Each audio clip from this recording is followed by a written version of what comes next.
Liberais não gostam de impostos. Acho que até um monte de gente que não é liberal também não gosta de impostos. Mas há casos em que cortar impostos de alguns produtos pode ser ruim. Ah, mas como assim, Magno? Bem, deixa o seu like que eu te explico agora nos próximos minutos.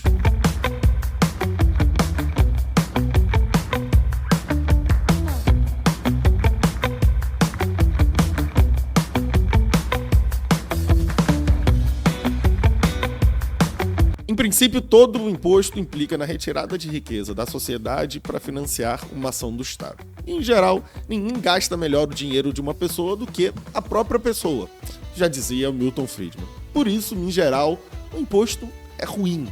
Claro, se o Estado existe, é necessário para algumas funções essenciais e tudo, ter algum imposto também é necessário. Só que no Brasil o Estado é muito maior e muito longe do necessário.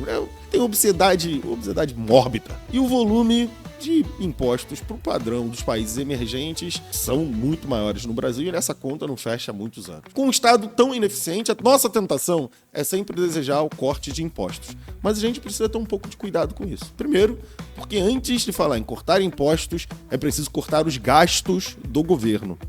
Afinal de contas, se a gente diminui a carga tributária, mas mantém o nível da despesa do governo, a sociedade vai continuar pagando a conta.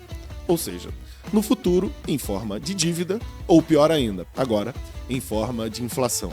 E acredite, há coisas piores do que pagar imposto, que é pagar imposto por meio da inflação, quando o governo rouba o seu poder de compra sem nenhuma transparência e impede todo mundo de se planejar o futuro, porque a moeda deixa de funcionar como uma unidade de referência para o funcionamento da economia.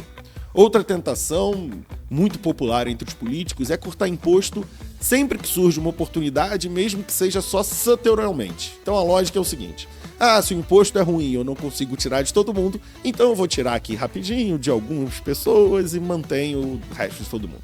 Só que esse raciocínio não vê o todo da sociedade. Para que uma economia cresça, nós precisamos que os agentes de mercado tomem decisões eficientes. Na economia, o preço é uma linguagem.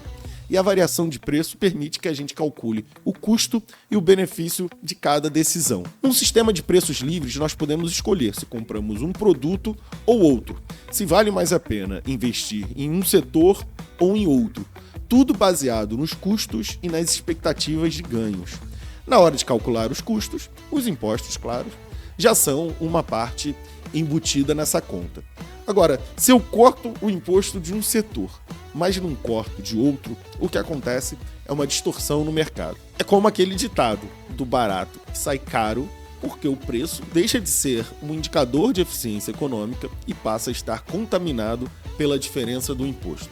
Por isso, o ideal é que os impostos que incidem sobre as empresas sejam o máximo possível iguais entre todos os mercados, porque com menos distorções e regras mais simples, a economia se torna mais eficiente e o resultado é mais prosperidade para todos. Se você curtiu esse vídeo, é o papo de sempre. Assine o nosso canal, dê o like nesse vídeo e ative o sininho para quando nós publicarmos mais um vídeo tão bom quanto esse, você receber as notificações.